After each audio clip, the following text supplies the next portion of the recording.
Nay, alis lang ako sige anak. Iniwan niya phone niya. Ano kayang pinag-uusapan nila dito?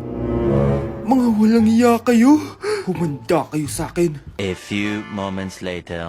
Bakit niyo po kami pinatawag, Nay? Kung hindi ko makikita yung phone ni Kyle, hindi ko malalaman pinagsasabi niyo sa akin.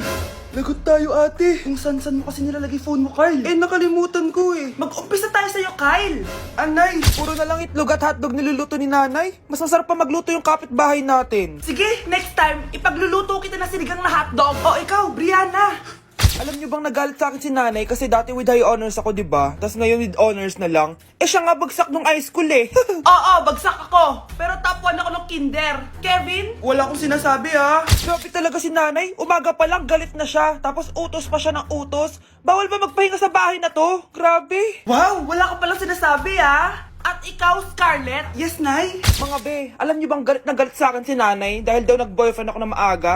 Siya nga maaga nabuntis Di naman ako naggalit sa kanya. May problema ka ba sa maagang nabuntis? Wala akong problema, Nay. Idol nga kita Ha? Anong idol? Buntis din ako. Good morning, ma'am. Ba't ang laki ng tiyan mo, Samantha? Buntis mo ako, ma'am.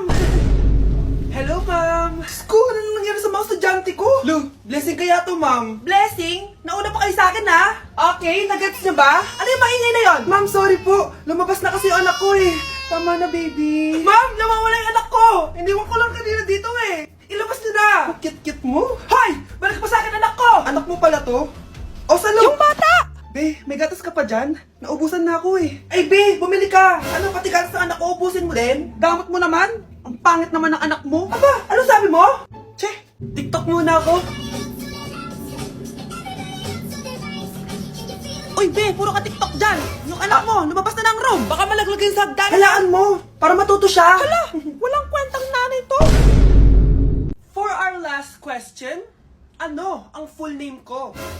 Wala naman yun sa lesson Siyempre, dapat alam niyo yung pangalan ko. Dami namang alam nito. Di ko maalala full name niya. Perfect na sana ako Kapag di niyo nasagutan yan, minus 10 kayo sa akin. Aba, ma'am, paano namin malalaman yung full name mo? Di ka naman nagpakilala sa amin. Ano ka, sikat? Artista? Ang lakas mo mag-minus kapag di nasagutan yung full name mo? Sige nga, ano full name ko? Kapag di mo nasagutan, ma-minus ko yung sweldo mo. Tsaka magagamit ba namin yan kapag nagtrabaho na kami? Di naman, diba? Pakinamin sa full name mo. Okay, class. Last 5 minutes. Hirap naman nito. Be, ano sagot sa number 10? Huwag ka mong mapya sa akin, Samantha. Mapapagalitan tayo kay ma'am. Tamot mo naman. Ayaw mo akong pakopyahin Bilisan nyo, class. 1 minute na lang. Ma'am, nangangopya po si Scarlett sa akin, no? Napakasinungaling mo, Samantha. May nangangopya pala dito. Bagsak ka na sa akin, Scarlett. Apakasama talaga ng ugali mo, Samantha. Nay! O anak, anyari sa'yo? Binagsak ako ng teacher ko. Naniwala kasi siya kay Samantha na nangopya daw ako. Totoo ba yun, Scarlett? Hindi, Nay. Siya talaga yung nangopya sa akin. Walang iya yan, Humanda siya sa akin. Tara, anak. A few moments later. Ma'am, bakit niyo po kami pinatawag dito? Kasi yung anak mo, sinungaling. Siya naman talaga yung nangopya kay Scarlett Hindi po totoo yan. Para malaman natin kung sino nagsasabi ng totoo sa inyong dalawa, mag-quiz na lang kayo ulit. Patay ako nito. Humanda ka ng mapahiya, Samantha. Okay, time's up. Pass your papers. Scarlett, naka-perfect ka. Yes, talino talaga ng anak ko. Samantha, wala kang tamang sagot. Ikaw talaga ang totoong nangungopya. Nakakahiya ka, Samantha. Humanda ka sa akin sa bahay. Tara! Huwag po, Nay! Okay, class, let's start. Scarlett? Sorry po, ma'am. Late po ako. Ay, bawal na pumasok kapag late. Doon ko sa labas. Hintayin mo matapos yung subject ko. Ma'am, pero... Labas! Pinahiya mo ko, 5 minutes nang late si ma'am. Sorry class, na late ako. Start na natin discussion, ha? Ay, hindi, ma'am. Kapag na late na, bawal na pumasok. Aba, sino nagsabi sa'yo niyan? Ikaw po, ma'am. Kapag kami nalilate, bawal, hindi na papapasukin. Pero kapag kayo, pwede, okay lang. Ang unfair. Classmates, mag-party tayo dahil hindi na magtuturo si ma'am. Scarlett! Scarlett! Ano, may sasabihin ka ba? Wala po, ma'am. Buti po nakadating pa rin po kayo kahit na late. Okay, class, let's start. Uy, be, gala naman tayo minsan. Punta tayo Tagaytay. True, be. Ang ganda ng bagong bukas na coffee shop doon. Ang sarap mag-story. Tara na, pwede ako bukas. Tara na, mga 5:30 AM kita na tayo sa bus station, ha? Baka drawing na naman to, ha? Matutuloy yan, be. Nakapag-alarm na nga ako, Gigising ako, promise.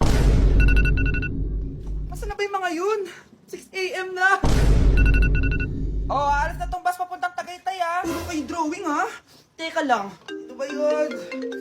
Ano ba yan, be? Bakit ka tumatawag? Ano na, be? 6 AM na. Akala mo pupunta na Tagaytay. Hindi ako pinayagan eh. Sorry, be. Hindi ka pinayagan o tinatamad ka lang? Baka gusto mo sabihin ko sa nanay mo na 3 subject yung bagsak mo. Ito na nga, be. Maliligo na ako. Wait mo lang ako, ha? Ay, yung isa pa. Hello, be. Di ako makakapunta. May sakit ako.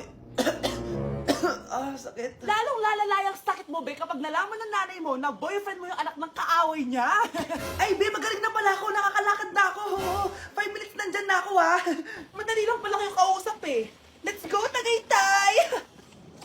At dahil maraming hindi nakasagot ng full name ko, iibahin ko yung mga tanong. Salamat naman. Number 1, 2 plus 2. Yes, may tamang sagot na ako. Number 2, what is the powerhouse of the cell? Ang dali naman. Makaka-perfect ako. Number 3, ano yung pangalan ng crush ko nung elementary pa ako? Ano na naman yan? Kung nakikinig talaga kayo, alam nyo kung sino yung crush ko. Aba ma'am, akala bang iibahin may mga tanong? Bakit may mga ganyang tanong na naman? Malamang, para makasigurado ako na nakikinig talaga kayo. Wala namang may paki kung sino naging crush mo na elementary ka, ma'am. Wala namang may alam yan eh. Ma'am, alam ko po kasi yung crush nyo. Nakikinig po ako sa kwento mo. Buti pa si Michael, nakikinig. Di kagaya ng iba dyan. Sige, perfect ka na, Michael. Yes! Makinig din kasi kayo sa kwento ni ma'am. Number 4, sino yung pinsan ng kapatid ng lola ko na tita ng mama ko na pamangkin na ate ko? Bagsak na naman ako! Bakit absent ka kahapon, Scarlett? Ma'am, nagkasakit po kasi ako. Nagkasakit? Tinatamad lang yan, ma'am. Papansin talaga tong si Samantha. Nasaan yung ebidensya mo na nagkasakit ka? Meron po akong excuse letter, ma'am. Ay, access letter lang? Nasaan yung medical certificate mo?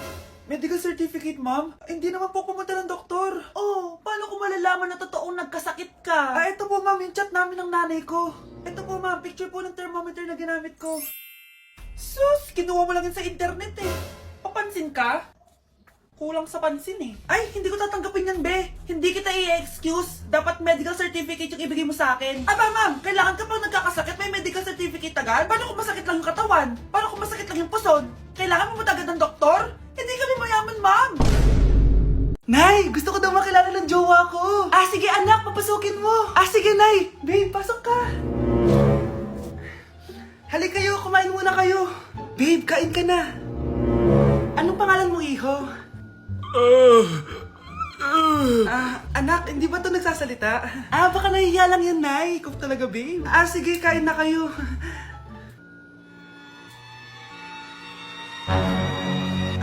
Si Ay lang ako, ha?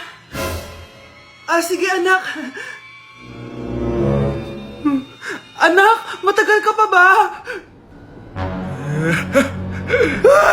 Sabi ko na multo ka eh.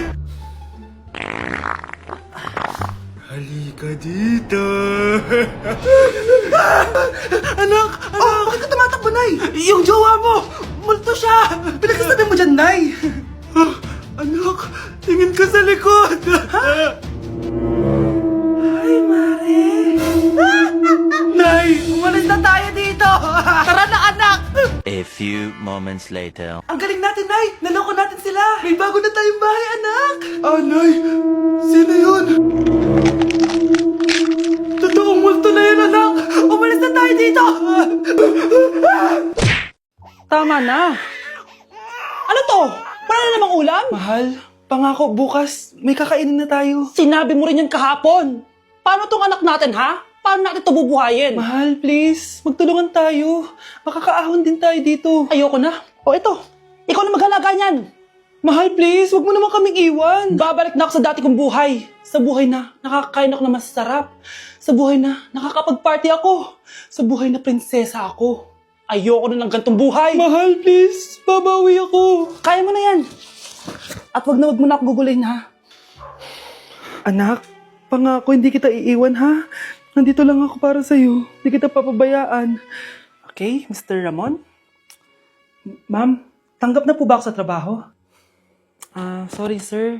Based sa resume mo, hindi ka pala nakapagtapos ng college. Ang hanap po namin is college graduate. Uy Ramon, mukhang galing ka sa interview ah. Natanggap ka? Hindi nga eh. Baka may alam kang pwede kong pasukan ng trabaho. Pwede ako. Sige, sabihan kita ha. Salamat Susan. Dami naman basura dito. Ramon! May hiring daw yung kakilala ko at pwede ka daw doon magtrabaho. Ha? Talaga? Sa wakas, mabibilin ko na lahat ng pangangailangan ng anak ko. May anak ka pala?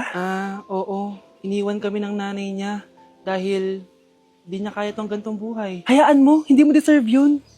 Wow, ang bilis. May pumalit na agad sa akin? Mali ka nang iniisip. Alam mo ba, Ramon, nabibili ko na lahat ng gusto ko ngayon. Kumakain kami sa magandang restaurant at nakatira ako sa mansyon. Ha? Honey, tara na. Ipag-shopping pa kita mamaya. Baka malit pa tayo sa dinner natin. Okay, honey, papunta na. At ikaw, babae ka. Kung ayaw mong masira ang buhay mo, layuan mo yung lalaking yan. Guys, announcement! Hindi daw papasok si ma'am. Yes! Wala kaming gagawin! True! Oh, huwag muna kayo magsaya. May iniwan siya activities. Hala! Magsulat daw tayo ng essay sa yellow pad, back and forth. Essay na naman? Tapos di naman babasahin ni ma'am. Te, yung research natin. Asan na yung bag mo dun? Tigilan mo muna ako, be. Absent nga si ma'am, di ba? Mag-absent ka na din, te. Kung tamad ka mag-aaral. Ang laki ng ano niya, pre, oh. Oo nga, pre. Kita niyo ba yan? Aba, ano yung pinapanood nyo, ah? Wala to. Ba't ka ba nakikialam? Loko kayo, ha? Magsusumbong ako kay ma'am. Eh, di magsumbong ka. Pwede na naman. Be, tara, uwi na tayo. Wala naman si ma'am, eh. Tara, di naman nila mapapansin yan. Hoy, saan kayo pupunta? Kinis kayo, di ba? No, dyan lang kami sa kantin, eh. Oo, sa kantin lang kami. Be, di ako bingi. Dito lang kayo. Maglilinis pa kayo. Babe, TikTok tayo. Sige, babe. Uy, sana all. Ang hirap naman ng step. Eh di kayo na masaya. Magbe-break din kayo. Dito pa kayo naglandian, ha? Humanda kayo kay ma'am. Good morning, class. Sorry, absent ako kahapon. Ay, hindi. Nasa exit letter mo, ma'am. Ha? May breakfast sa Scarlett. Di ba kapag absent kami, hiningan mo na kami ng exit letter? Nasaan yun sa'yo?